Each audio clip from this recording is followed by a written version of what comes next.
Hi everyone, I come from the Department of Large Animal Clinical Sciences over at the College of Vet Medicine. And I appreciate this opportunity to share some of our basic and clinical stem cell research therapy, which we have ongoing. So we all know stem cell is a buzzword, and in the last 2 to 3 years, some of our famous athletes have undergone stem cell therapy. And it's very interesting that NFL accepts stem cell therapy as one of their treatment modality. Even though these athletes have been through this therapy, the big question is, what is the efficacy of these cells? And we as researchers have many more questions beyond the big one. We don't know when and why and where to use these cells. With the recent explosion of research, we are now able to grow these cells. We are now able to collect them from an animal, from a donor, and grow these in culture and actually monitor their growth and try to learn these mechanisms. We at UT are interested in the regenerative or the repair medicine aspect of these cells. But there are other groups who are interested in killing these cells because of the cancerous nature. Repair or regenerative medicine not only includes stem cells, but is a combination of stem cells, tissue engineering, which provides biomaterials to make these cells grow and perform a bit better, or just merely studying the injured tissue.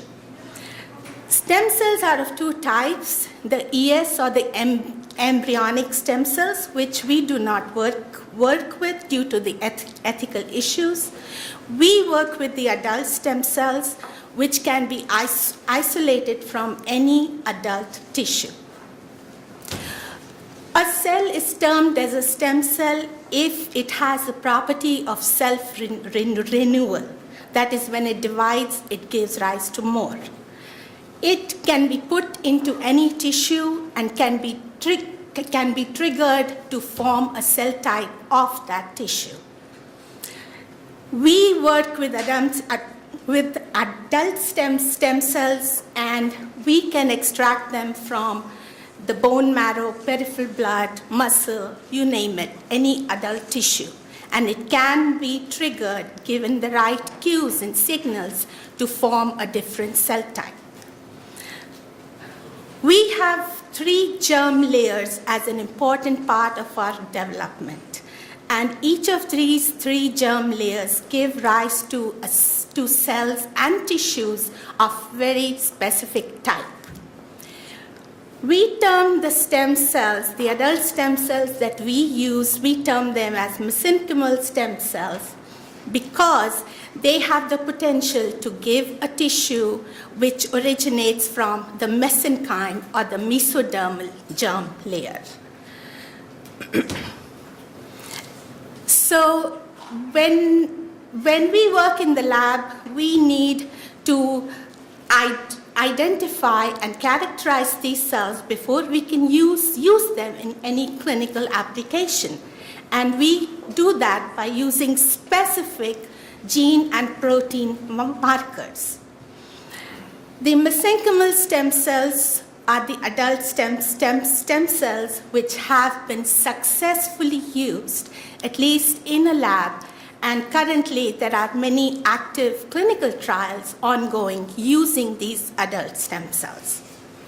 However, the need for research still exists because of, like I mentioned earlier, we need to decide which adult stem cell to use for which particular disease.